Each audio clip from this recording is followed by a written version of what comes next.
बिस्मिल्लाहिर्रहमानिर्रहीम। अल्लाह के नाम से रहमान रहीम। अल्लाह का नाम आगाज़ और फिर उसकी दो सिफ़ात, बेशुमार सिफ़ात में से जो सबसे अहम हैं, सबसे बालातर हैं और अल्लाह की रहमत उसके ग़ज़ब पर भारी है, रहमान और रहीम। पहली जो आयत है अल्हम्दुलिल्लाहि रब्बिल आलमीन। बुनियादी तौर पर ये जो जहान है इनको ज़रिया बनाना खुदा को पहचानने का, खुदा तक पहुँचने का एक बात। फिर ये जो कायनाती फ़िनोमेना है इसके अंदर खुदा के कमालात को पढ़ना, अल्हम्दुलिल्लाह रब्बिल आलमीन। रुबूबियत जो है वो ये जो जितना इस कायनात में नेमतें हैं, सुख नाम की चीज़ को उसके असल मंबा की तरफ लौटाना जो कि अल्लाह है, और सुख है, नेमत है, आसाइश है, ज़िंदगी है, वजूद है, जो जो इंसान की ज़रूरतें हैं सारी की सारी इस रुबूबियत के तहत हैं। तो इसका तकाज़ा के गुन गाए जाएं खुदाए रब्बुल इज़्ज़त के इस जहान में। तो हम जो है वो बुनियादी तौर पर नेमतों पर है, एक बात। दूसरी जो है वो ये है कि जिस तरह एक दस्तूर शुरू होता है तो सबसे पहले उस रियासत के फरमारवा का तयन होता है। तो अल्हम्दुलिल्लाह रब्बिल आलमीन इस पूरी कायनाती रियासत के फरमारवा की निशानदेही हुई है और उसकी हैसियत, उसके मर्तबे और मकाम का तयन हो गया है।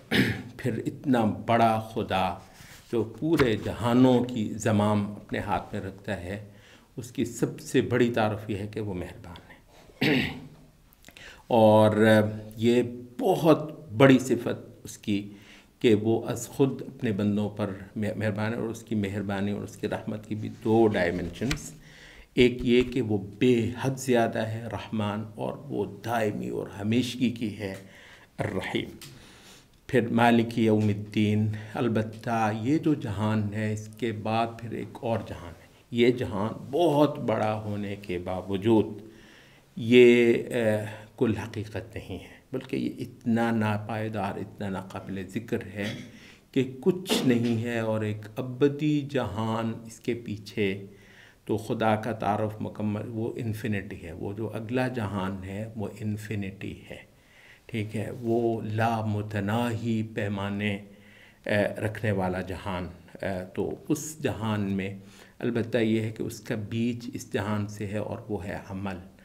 तो मालिक यौमिद्दीन कहते हैं जज़ा के दिन का मालिक। जज़ा किस बात की?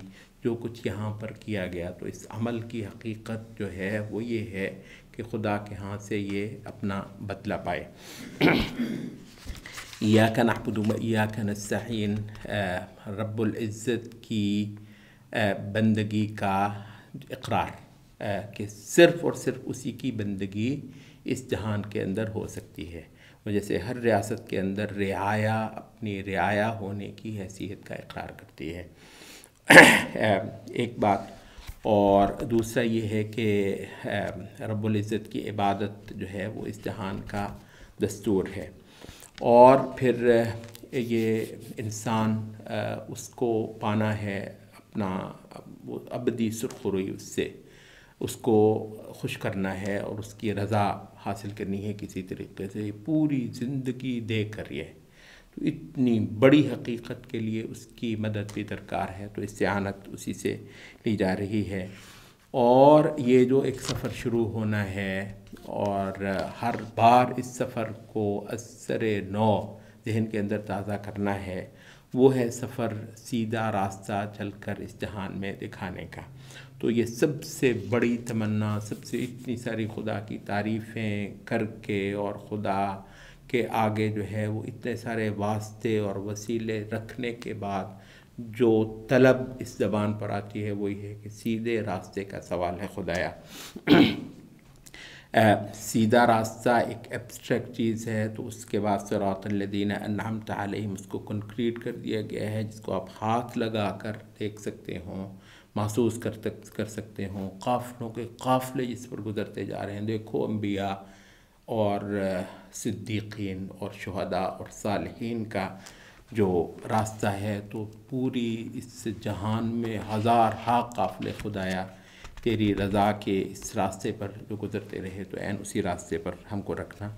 البتہ یہ ہے کہ نام ہو خدا کا اور ہو وہ ضلالت، اس کی دو صورتیں ہیں، ایک ہے مغضوب علیہم اور ایک ہے ضالین، جو کہ وہ بھی کنکریٹ ہیں اور زندہ کردار ہیں خدا کے نام پر، بندگی کے نام پر، عبادت کے نام پر، ایسے کردار جو سراسر دوزخ کا سامان ہے۔ تو ان سے آپ پناہ مانگتے ہیں، اور اس طریقے سے آپ اپنی زندگی کا سب سے بڑا مطلب جو ہے وہ ہر بار اپنی نماز کی ہر رکعت کے اندر اپنی زبان پر لاتے ہیں۔ سبحانک اللہم و بحمدک۔